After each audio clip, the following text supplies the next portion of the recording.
Hello, hello, everyone. It is Kenyon here. It is Basketball Rewind, and I am coming to you today, which happens to be Media Day when this is filmed.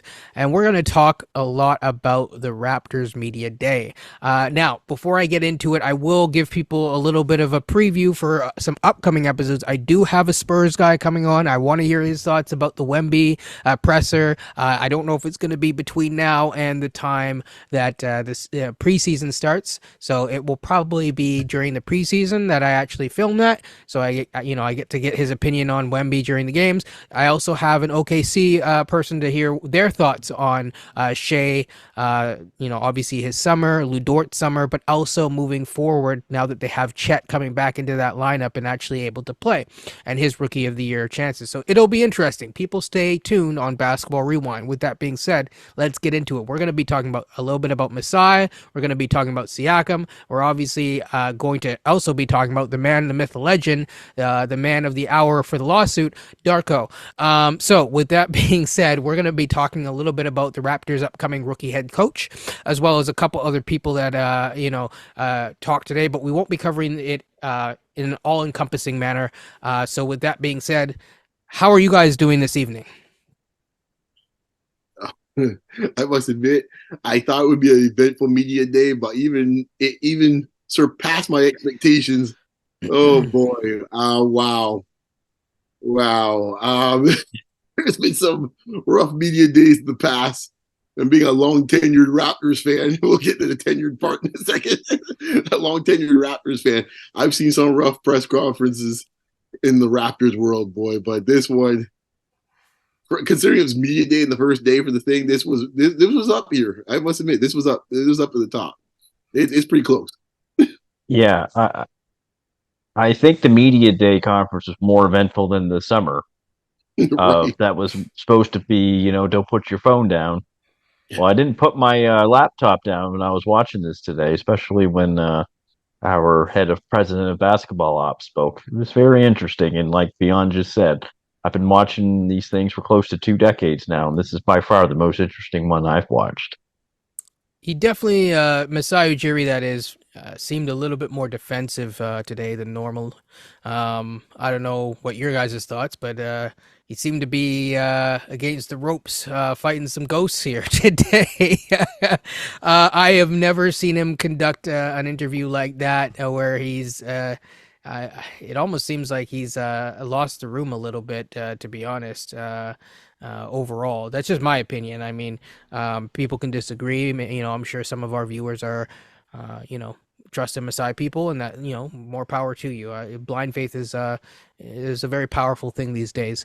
But with that being said, The honeymoon's um, over. Let's put it that way. That's the tone from the relationship with the media. The honeymoon is over. let's put it this way: I saw media members say that it was a very sober. Like if they're describing it as sober, I don't know how other people are getting some joyous occasion, but Right. You and good, I, you know.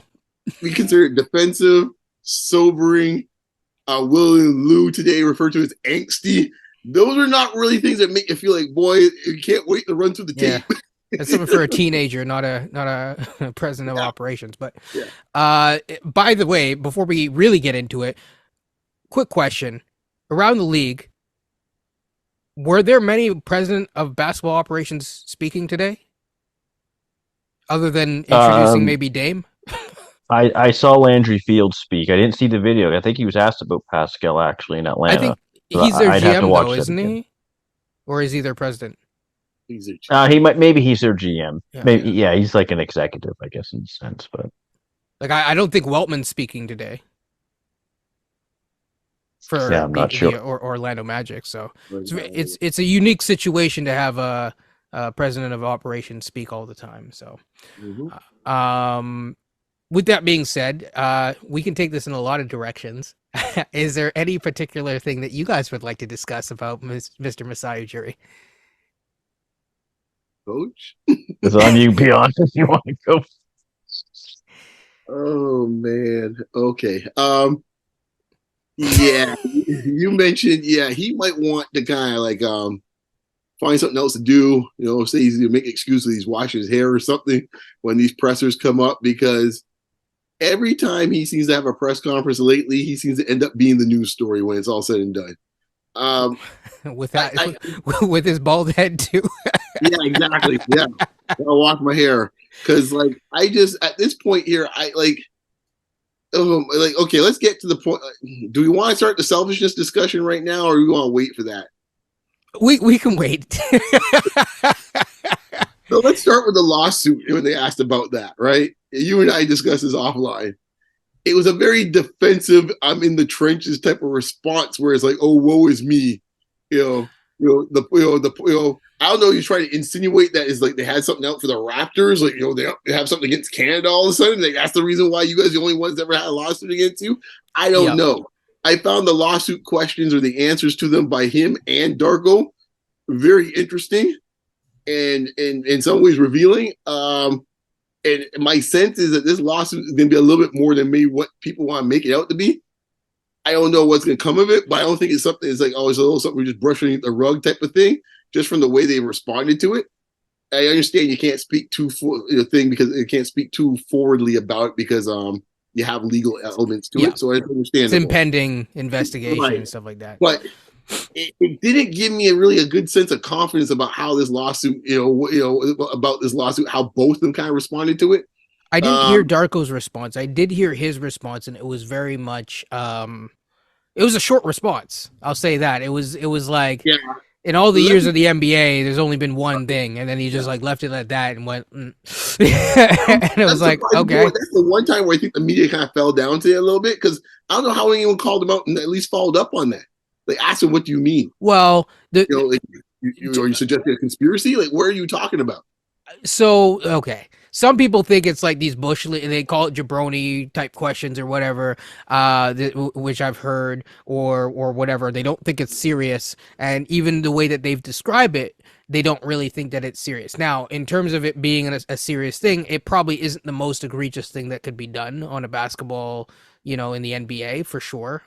But it's we will see. Is all I will say. Like, there is a lawsuit, people.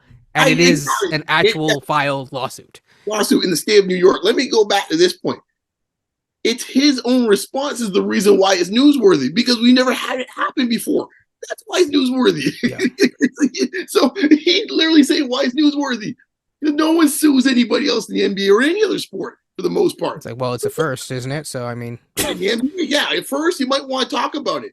And for no one to follow up on it, it's the one time today, and usually I don't give a lot of credit to the Raptors media for the most part, because pretty much like lemmings off a cliff. So I don't trust most of them when they actually get the answer most of the times, except for a few exceptions in this case here. But the mainstream dudes, not really. But today, hey man, for the most part, hey, bravo. I think the Raptors media definitely carries a win from today. Yeah, you found the spine. Congratulations, fellas. All right. So I mean, I'll just finish up with the stuff, as far as like, some of the questions. I'll give props to some of the guys here. I think when it comes to Masai's conversation or interview, Samson, we'll get that because we know what came out of that discussion. But let's go to William Liu. I think he started kind of asking a question about roster construction and essentially having so many free agents in this case, and kind of backed up Masai a little bit because he got a little defensive and kind of pretty much had to follow his sword. Yeah, we screwed up on Fred. Like, no kidding. Tell me more, sir. I mean, I just sit here to myself. I'm like, and at one point you mentioned about if you knew how many transactions we had done, and stuff like that. Like, yeah, but or how many transactions we were possible trade. We definitely know how many have been completed because, if I'm not mistaken, we've only completed 3. We're dead last in the last 3 years. Sorry, right. Yeah. So it's like, yeah, it's too bad you actually couldn't execute any of these actual deals in this case here, since so many opportunities you get. So I don't think that was really a great moment for either. But overall, man, and we'll get the last part here. It was rough. I would say that much. It was rough. Still no idea what he's trying to say when it comes to direction of this team. This idea, and coach might get into, is more being a former coach of like pretty much is Darko's way or the highway. I must have missed when Darko turned to Popovich or Phil Jackson or even Spoelstra. When did he get that type of clout?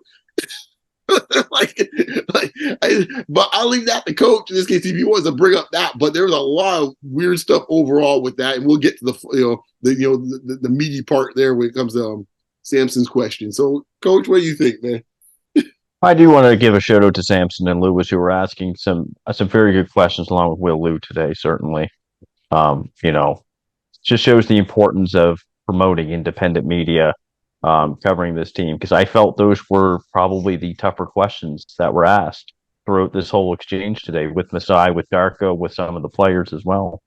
Yeah, when Darko was asked that question about the lawsuit, he was defending his characters, like, I was raised right. I think he said something like that, and I know what I've done in this, and he can't comment because it's a pending investigation. But his name was listed in that indictment, so he's got something there to be more or less pissed off about. I can understand why he would be, certainly, but at the same time, you know, there was this element, like you said, beyond that. I think Messiah said there'll be, or I'll just briefly mention, but no selfishness today. I think it's almost like, this is going to be Darko's way or the highway, that kind of element. And, it was brought up today. Like, he's a first year head coach, just like Nurse was. Nurse had been with the team prior to that as an assistant. So it's a little different. Like, the players were already familiar with Nick Nurse outside of like Kawhi Leonard and Danny Green, more or less. So, look, it sounds like Darko's certainly being supported by the organization as it stands right now. There's a lot on his plate right now. There's the pressure of winning. There's the pressure of developing. When you try to do both, more or less, because this isn't a championship contending team, when you are trying to compete, be in that middle tier of the playoffs, plus try to develop some of the young players, that's a lot. It's not to take anything away from all the other teams or programs out there, but trying to do both, it can put a lot of pressure on you.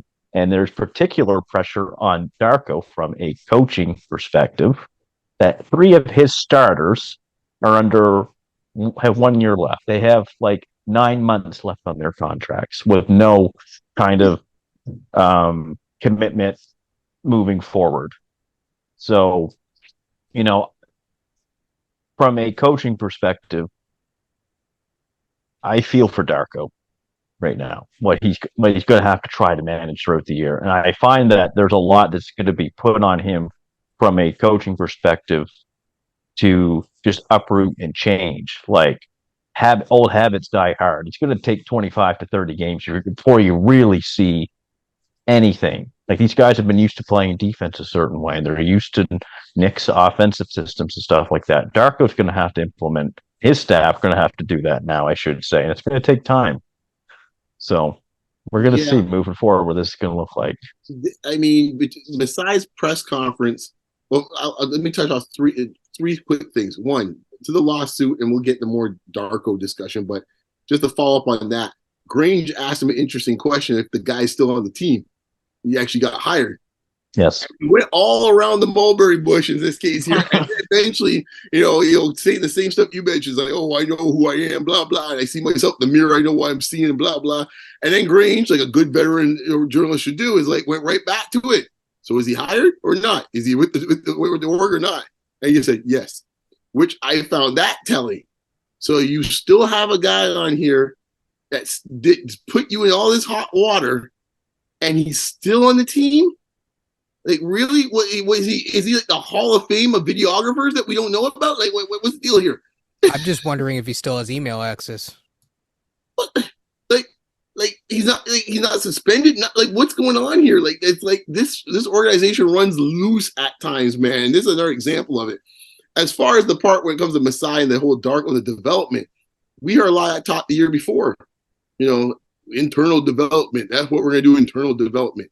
And I think it's starting to give me a sense of like why this job was so hard to actually fill.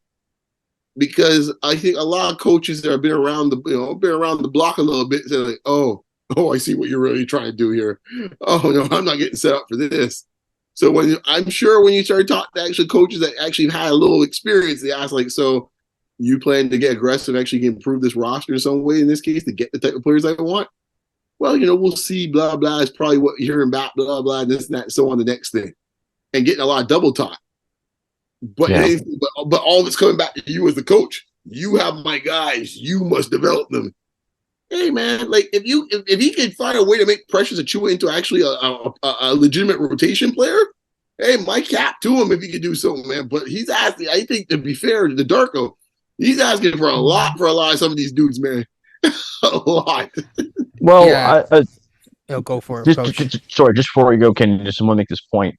I've only really seen this done maybe 2 to 3 times with the Raptors in the last 10 years. The time I really noticed where they developed and tried to win was the year they had the bench mob, Casey's last year. They had a young Pirtle, a young Siakam, OG, DeLon, and Fred, and they were finishing like second in the East. That was an incredible coaching year for Dwayne Casey outside the playoffs. He got coach of the year for it, so he was able to develop and win at the same time. Let's remember, like, it can be done, but man, it's tough. And then Nick 2 years ago, with that group that was not nearly as deep as the 2017-2018 team, he managed to have those guys finish fifth in the East, and he took Philly to his sixth game in the playoffs without Scotty and barely without Gary. So that was another time where you got to see they were developing and they were trying to put something together to win, but not like the 2017-2018 year. Sorry, continue, Kenyon. No, I mean, I was more so going to say, a rookie head coach coming into his situation, going through all the media training that he went through, you would think that he would, I don't know if humble is the right term, but it's you just got to be careful of how you answer these questions. I was surprised. Maybe it gives a bit more insight as to potentially why the person's still on the team in terms of his answers about Pascal for Darko. It seems like he didn't realize that, his star player actually passes out of double teams. Um, I personally didn't need Synergy for that, but if he does, then, fair enough. That's why the guy Um, brought that stuff for the Knicks in this case to help with those type of things. yeah, so or maybe not. I don't know, but it just seemed very rookie-ish in terms of those specific types of questions. So yes, I am going to drag him a little bit, because I would expect a little bit better. And beyond you keep bringing this up, but I'll bring it up right now. It is very true. We still don't know the terms of his deal. No. How long is this guy's hanging around for? 2 years, 3 years, 5 years? What's the Yep, dollar amount? No one knows up to the day like today. could be 50 grand. Could be could be a Yeah, lot more. yeah, but I he'd be here forever. Like we don't and, know. and honestly, before people, say that I'm hating or whatever, again, it's like, have you seen him coach the Raptors? Didn't think so. So until that happens, right? I have nothing to go on. He could be a really good coach. He could be a terrible coach. He could be a mediocre coach. He could be Jay Shiano in disguise. I Right. hope not. And I think that I still do remain hopeful for the overall year. I think, but it's an interesting start for his potential tenure, if he gets to that point as a Raptors head coach. With that being said, the Masai question now comes into the fold. So Masai kind of the big thing about Masai's presser, in my opinion, was how he kind of talked about, how he responded to Samson Folk's questions. So Samson Folk asked two questions. I'm going to paraphrase these questions, and I'm going to kind of put them in sequential order just after I say them, and show Masai's response to them, just so it's not just me paraphrasing, but I actually want the information for the folks at home.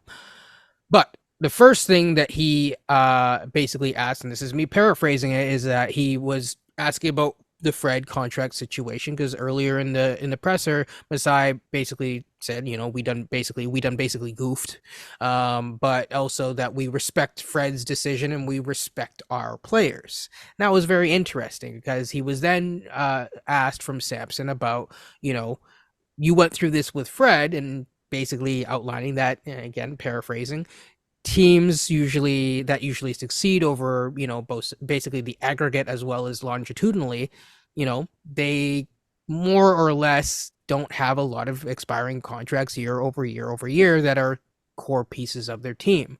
And that going into a situation like this, it must be tough to navigate. I mean, he was showing a lot of empathy towards Masai, and I'm not even, it sounds like I'm being facetious, but I'm not. He was. But he was also basically trying to get to a question, whereas, like, especially with a team that basically came off our record where we were a 50 win, 50 percentile, we won 50% of our games, exactly, which was kind of, we were expecting to do better, essentially.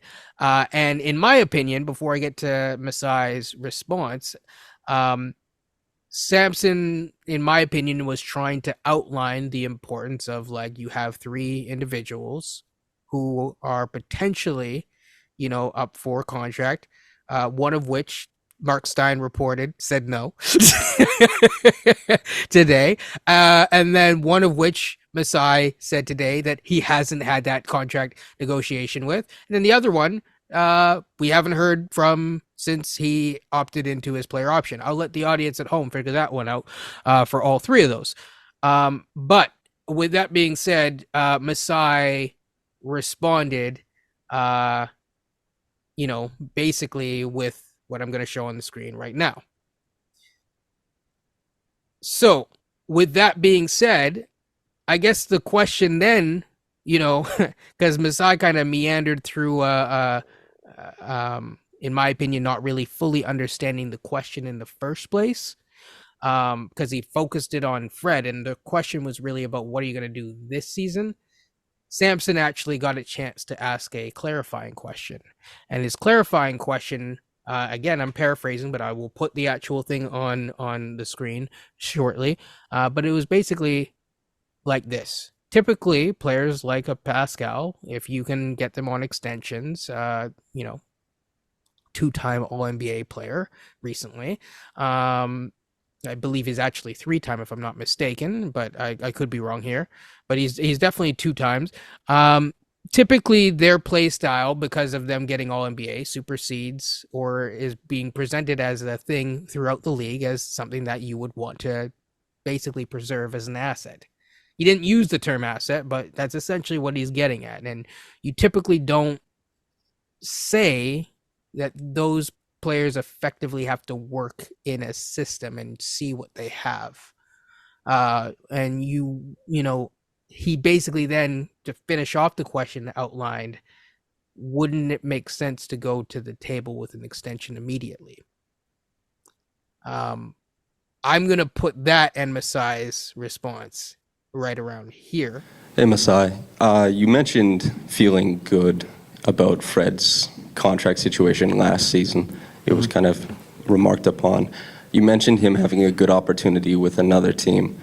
What's stopping that from happening, let's say, some months from now with Pascal, OG, Gary, and also the fact that when you look at the history of the NBA, typically the teams that succeed over the year and the short term, a lot of their players aren't on, expiring contracts. Mm-hmm. There is a difficulty navigating this situation. And with the Raptors, the construction of the roster has never been like this.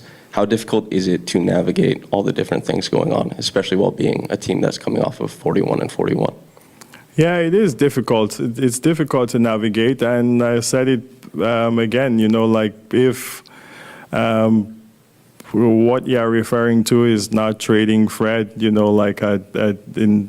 the trade deadline, then we take responsibility, for that. It's not something I'm running away from, but it also has a lot to do with the respect of the player and what the opportunity is, out there.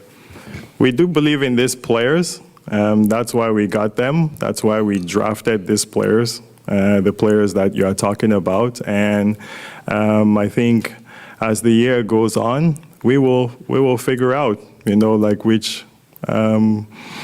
which way we are going to go in terms of how they adjust to the new coach a new system, and how we're going to play. Okay, so we're going to John here. Yeah, go ahead. You want to ask, and he wants to follow up.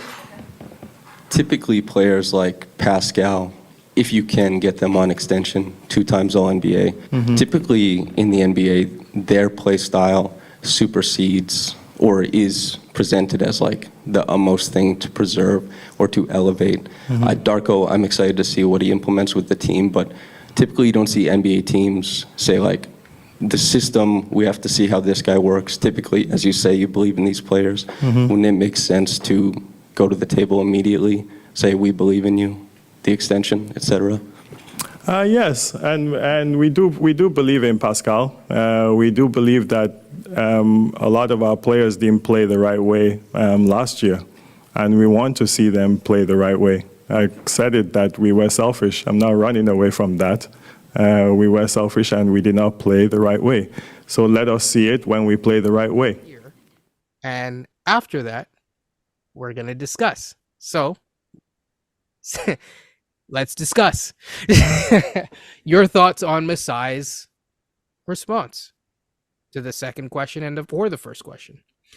Because to me, someone who talked about respecting players earlier didn't really seem to respect his star player here, regardless of how people feel about said star player. Doesn't really, come to the precipice.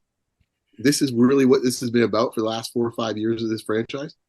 This particular relationship here, where this president of basketball operation talks a good game, out there pretty much wants to cry about how he loves Pascal so much, and he would love, in this case, the heart and championship heart of Pascal and blah blah.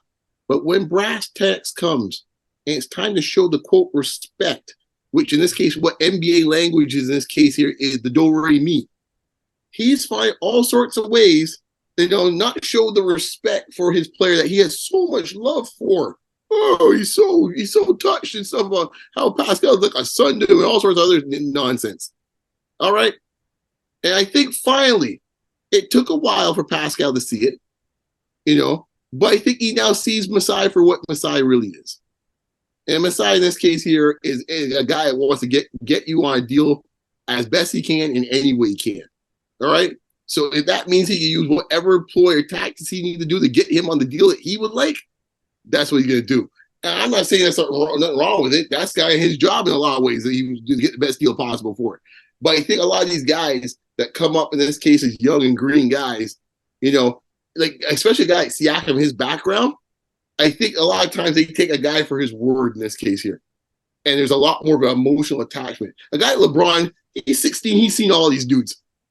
So he grew up understanding the business. So he's got a high level of cynicism when he hears the talk of these dudes. A guy like Siakam's on the other side of the spectrum, who in this case was just a guy in this case was playing, wasn't sure what it would come out to, ended up having the career he's had so far, and is now playing catch up on really how this game's really played. And it's the fact that he went out this summer and said he pretty much killed any of Masai and Bobby and them throwing his name out in any trade possible and said I'm not signing with any other team. To me, that's the first I saw Siakam kind of taking control of his own life, his own career. It's like, oh, hello, that's a different thing. I mean, we'll get his press conference in a moment, which I think was a tour de force, by the way. He's easily the best person in this organization for handling press conferences, including the person we're talking about right now.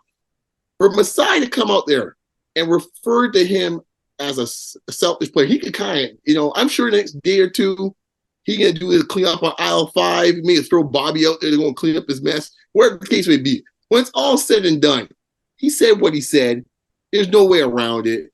I mean, when you see people in this case, in the media in this case here, that aren't even the Siakam fans, like Sid Sixero, saying like, dude, like what's up? This is how you're trying to negotiate to get a contract and pretty much call your star player selfish. Like what?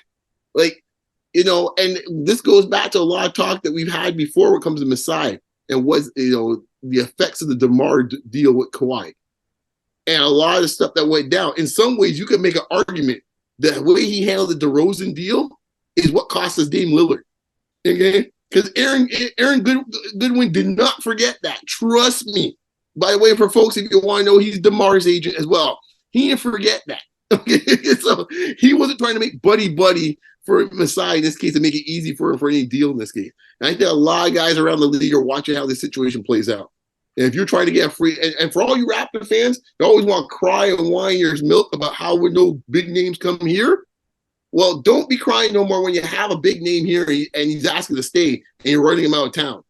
All right? That's the exact thing. It's like you cannot run, like, even if you're in the I'm going to trade Siakam band camp or whatever, fine. You can't deal. This is a relationship business, right? This is a relationship business. If you mess up your relationships, you are messing up everything you have as a general manager. That's it.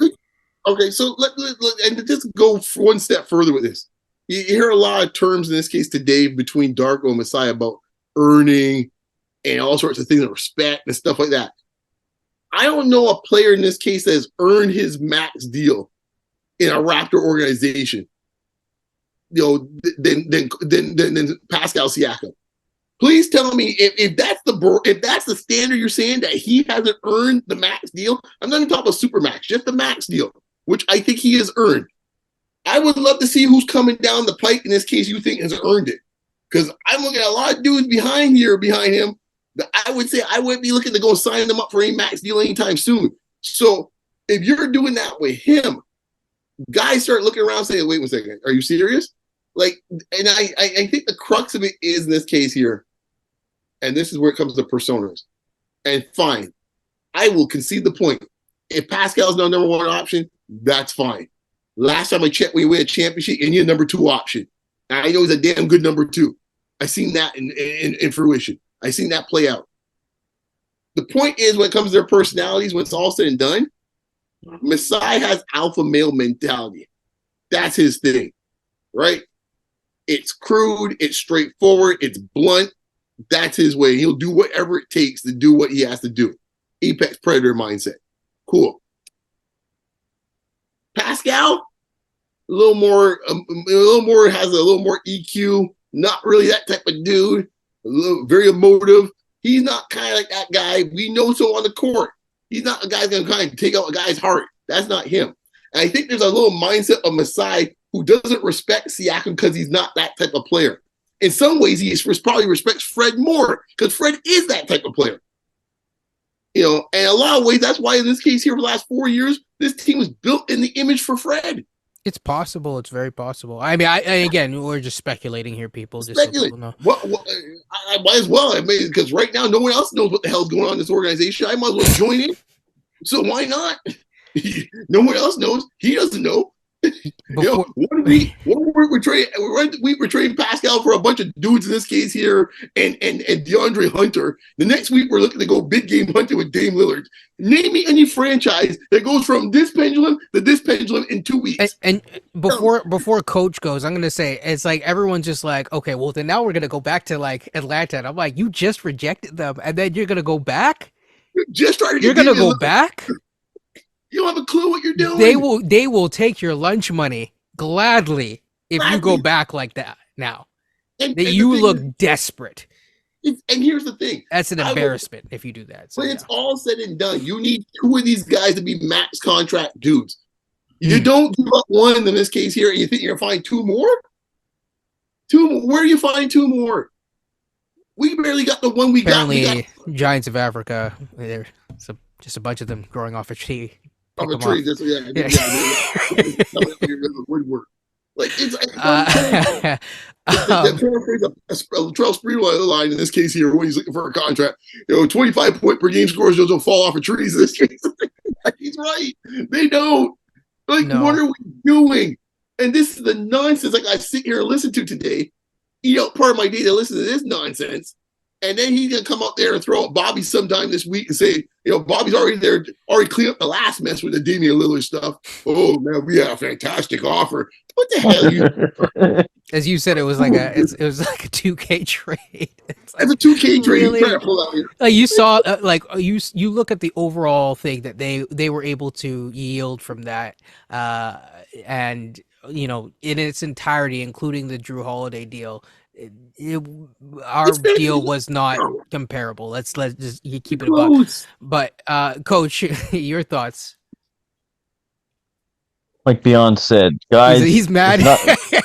It's Sorry. like guys who average 25, they don't grow on trees. And I can tell you, guys who average about 24 and a half points, 8.5 rebounds, and 6 assists definitely don't grow on trees. I think Pascal's one of 5 players roughly in the NBA to do that this year. I think it was LeBron and Giannis and Jokic and Luka. Luca. And Luca, I think, might. Guys that you know by one name. Yeah. And Pascal's in that category. I'm not trying to put him as that number one kind of guy like Tim, but like you said, we know as a number 2, he's been on a championship team, and we saw him in game 1 against Golden State where he was the best player on the court, and that was including Kawhi Leonard when he had 32 and 8, I think, on Draymond. Draymond's won Defensive Player of the Year. What I heard today when Masai was speaking, when they asked him about that selfishness, no, they were asking about their contract extension question, and then he went into the selfishness of the team. And I'm like, well, that's not really answering the question. Like, we can all agree that this team played selfishly last year, the team per se. Nick had some responsibility of that. I think Fred had some responsibility of that. And then if they want to put Pascal at times, fine, whatever. I'm not going to cry over that, but it did make it seem today, from my vantage point, and a lot of others that we've spoken to, like, is he insinuating that Pascal's a selfish player kind of thing? Number 1 options who are not point guards who average 6 assists a game, I don't think are selfish. That's tough to do when you're number 1 option. And for 3 years now, basically since Lowry has left, we've commented how this team has never been built for Pascal. Like Beyond, you kind of said, it's been more built for Fred than it's been for him. Giannis has literally been complaining pre-championship, during the championship, post-championship, to put like a good team around him and to compete and win. And good for Giannis on that. We can't say the same thing. It's nothing like at the time when you drafted Scotty, I think it was a good selection. You drafted the talent, but once that's not really a move that you draft to complement Pascal. And that's not a knock against Sky. I want to be clear about that. When some of the other moves that they've made haven't really been complimentary to Pascal. And I can understand probably his frustrations with that. This relationship today between Masai and Pascal looks fragmented. What Masai said, how Pascal responded, where there's smoke, there's fire. I think there's something there. And it is a bit concerning. When he was in trade rumors all summer with Atlanta. I don't think the Raptors shopped him to Atlanta. I think Atlanta called and they wanted him, and then the Raptors listened to them and stuff like that. And then it kind of just went from there. And Pascal had to come out and say, I am not going to sign an extension if I am traded to any team. So we had that. We didn't think anything was going to happen at that time. And we've kind of moved on. So, look, no extension talks this summer. Hasn't been any conversation. He said, I've talked with Pascal, but no extensions. Like Beyond said, if there's any guy in this organization that deserves a max deal, it's him. If there's any guy who might get the super max, it's him. Whether you think he's a super max player or not, that's debatable. Fine. We all know that he's probably a max player for sure. There's been 6 All-NBA players on the Raptors ever. Yep. Please tell folks that, right? Like, yeah. Like 6. And I mean, we all know who they are, right? And all of them end up with max deals, I think, for the most part in this case, maybe with the exception of Lowry. Yes. I'm sitting here shaking my head, and I mentioned this to Kenyon already, but I have a theory about this selfishness thing. And hear me out, folks. I've told him, but I think they're laying down. I think, if you think from a political mindset, they're laying down the groundwork for when the time comes and say he does make, all NBA, and now the negotiation has to happen. And now they're going to all say, well, you got those numbers in this case here, the selfish thing now is in the air now, right? So now they come back and say, well, the reason why we don't want to offer you all that in this case is like, you know what? It's about the team. It's about the team. You played selfish to get those numbers, right? That's the angle they're trying to start creating the groundwork for. That's what I think is happening. This goes back to our discussion, right? Because it's like, to me, it's a sick thing almost, like to have the two things intertwined in terms of accolades and contract stuff. They shouldn't be, because it just puts even the fan base at odds with your players being successful, which is ridiculous. I heard Zach Lowe talk about it. He's shaking his head like, this is not how this should be. Right? You shouldn't be saying, I hope my own guy doesn't succeed as well as he should be, so he doesn't get paid or hit our cap. That shouldn't be what should be happening in sports, or at least in this sport. Like that. So that's something, to your point, has to get decoupled. But what's going on specifically in this organization, there is a cold war happening right now with Pascal's camp and the front office. I mean, they're losing. Well, they might be losing in this case here. We always wonder which one's going to end up being. It's pretty much like you see an old Western, and they're sitting there at the OK Corral, and who's going to draw first? We're going to find out who's going to draw first in this case. And one of these guys ain't going to be around when it's all said and done. Because like I keep saying, right? Like if you're an organization, and actually I'll more talk specifically to media members as well who are trying to, I won't go as far as to say chase him out, but basically saying, send him somewhere where he can be happy. He said he's happy here. If you chase him out that way and in that manner, it looks really bad. Right. Well, it's like you trade it. How this could be viewed by like especially players as well, and Dame's, like Beyond said earlier about Dame's agency, because him and DeMar shared the same agent.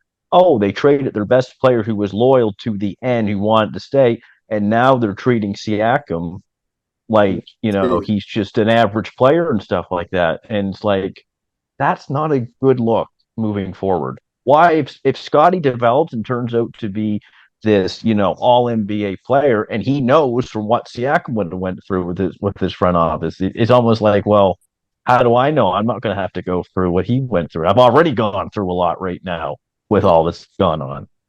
And this goes into the going back to the Darko, and I'm not sure if if we kind of finish up on Darko, but this ties back to Darko. I don't know. Let's put it this way. It's come clear to me, and I follow politics in this case, so I come from a lens sometimes a little different than a typical sports fan. I see things when it comes to these front office things in a very political way, how they're setting it up. But there's no two ways in my mind that in this case that Masai has spoken to his new coach and to have a certain type of disposition when it comes to Siakam. And it's a very hostile disposition. There's no two ways about it. Because I said before, I put it on Twitter, I've said it throughout this whole process. I have never seen a new coach come on board, especially a rookie one. In this case, not speak about the start of the team, not interact with the start of the team, not even get asked a question about the start of the team. And it took 7 minutes and 50 seconds before good old Doug Smith finally got the gumption to actually mention Pascal Siakam's name in Darko's presence. Hallelujah. And then when we finally get the response, oh boy, was it a doozy. We get back to the selfishness discussion again, and passing out with double teams. Like, really? And for the fact that he actually admitted on television to the entire media court that he doesn't know much about his game. You now been in this job for how long? Essentially, let's say July, August, September. Today's October the 2nd. And you tell me you don't watch any footage of your star player even since that time period. I mean, you have a Synergy account by now, so you might have. Right, I hope so. Maybe the Knicks can help you out with how he plays. I don't know. He doesn't seem to help them because he keeps on putting 40 to 50 points on them. So maybe you get a good idea in this case of what you should do to help out his game. Since he sees they know Julius Randle goes left. Right. Like this is like so either this is like the ultimate organizational malpractice, or there is actually a concerted effort in this case to find a way to ice out their star player. You know what this reminds me of? You know, Sideshow Bob. Sorry, I should ask. Do either of you watch The Simpsons, or in your time? Yeah. I think you know where you're going. Sideshow Bob, and he's stepping on the rake, and then he steps on another rake. Ugh, it's like It was Krusty the Clown, isn't it? Or Sideshow? Oh yeah, no, it was Krusty, right? Krusty, yeah.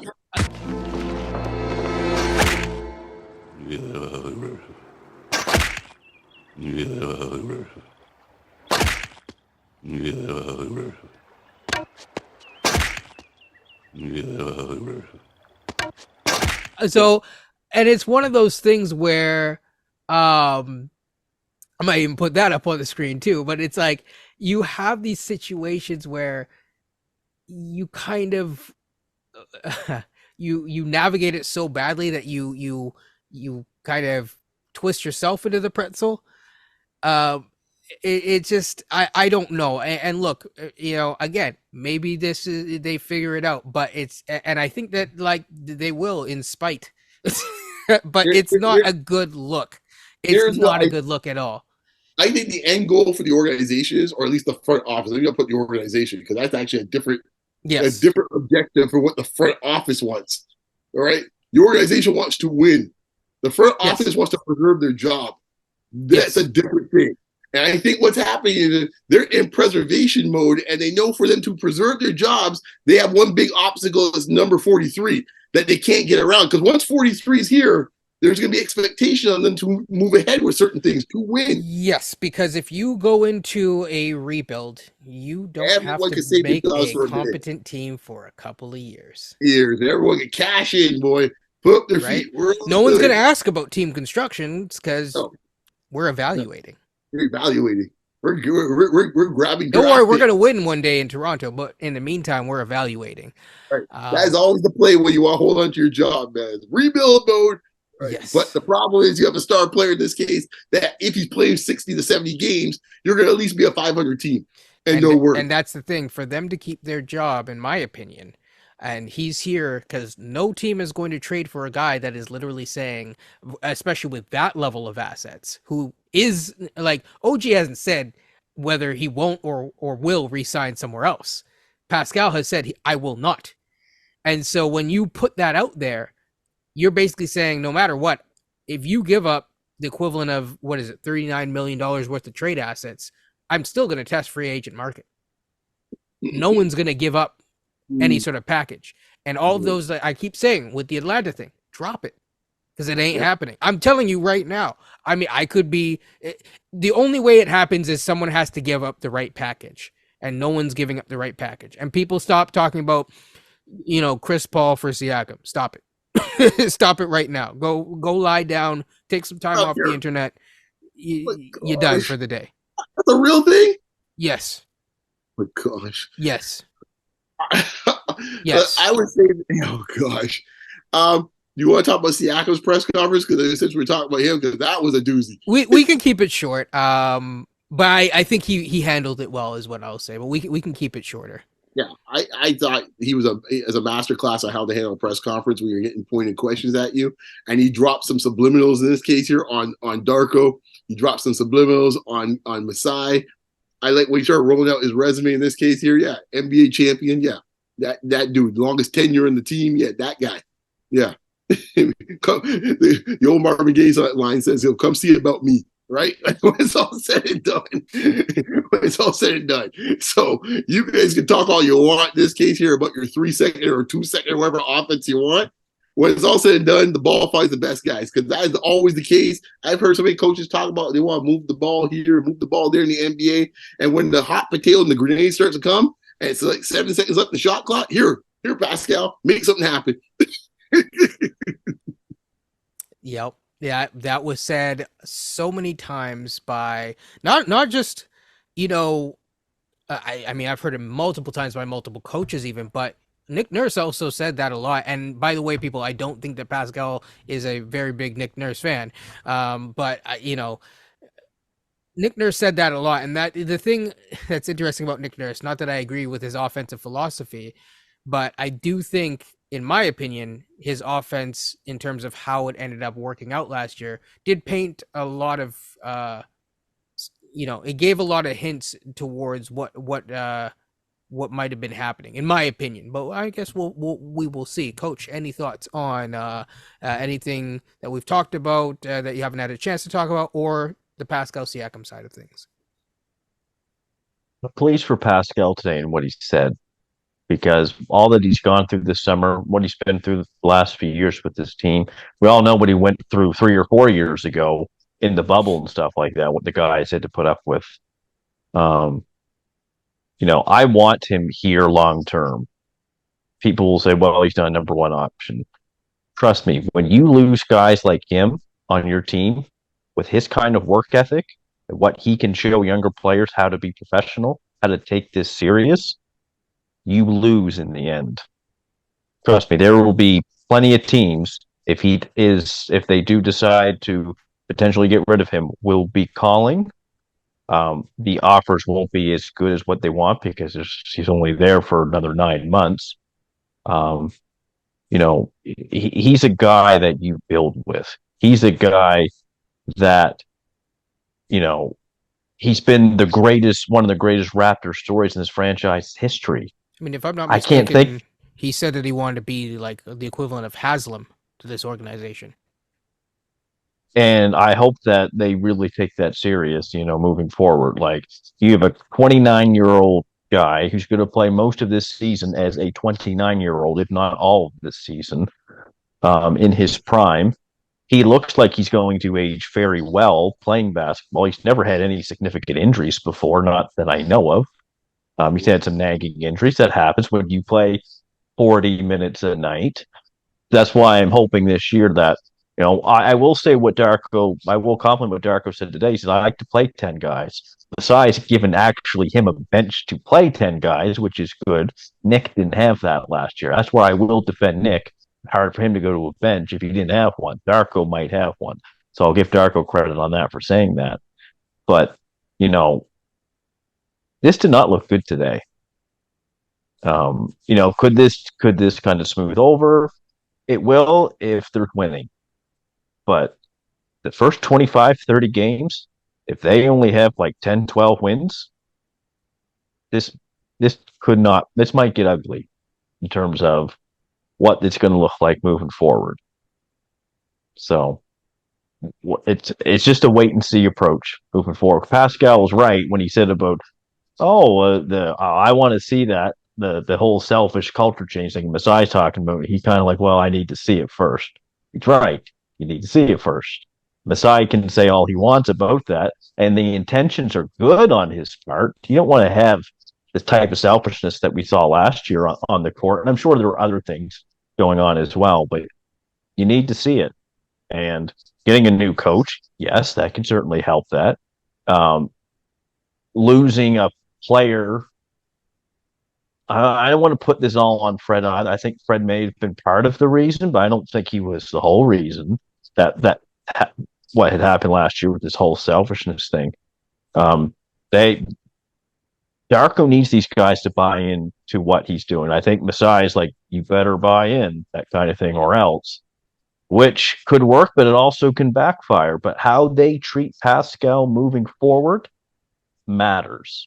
It's going to matter for this team. It's going to matter for this front office. And let's just hope that it turns out well, because I think this team can be, at best a fifth or sixth seed team in the East. Some people have them 10th or 11th, win the 36 games. I have them win 48 games on a high end if everything goes right. And I think that would get you that fifth or sixth seed in the East. And if you're getting that, then that's a big improvement from last year. That's progress. That's guys are developing, guys are buying in. That can help change your culture. Winning changes everything. You got to see it first. Absolutely. I think, yeah, I mean, we could go on and on about this presser because it is interesting. I won't go too much longer. What I will say is that this is an interesting way to start a season. Uh, you know, and I'll also say that even Nick Nurse, first year head coach this year of the Philadelphia 76ers, his first day on the job basically was asked about a guy who may not be there and who explicitly said, "I don't want to be here." But he was asked about it very early on. I think this is where I you know, this is where I get a little bit critical of some people who view this team, whether it's official media or not. Where again people forget it's a relationship driven business, and you cannot treat people that way. Um, and Masai of all people, especially the way he came up, he needs to remember that too. So, with that being said, it's been Basketball Rewind. There's going to be a lot more things to discuss. You know, because of all of this type of stuff, the Malachi Flynn video is still not up yet. So people stay tuned for that. Like, comment, subscribe, your thoughts. Malachi's situation in this case here, he's put back on the bench again, right? Oh yeah, hey man, you know what? At least he has a spot. He has a spot on the team, right next to Darko. But in all seriousness, though, people, stay tuned on Malachi or Basketball Rewind. It might be Malachi's show soon. But the way we're going with this team, man, everyone might be out of a job. But with that being said, take care. You know, and yeah, that's all. Peace, people.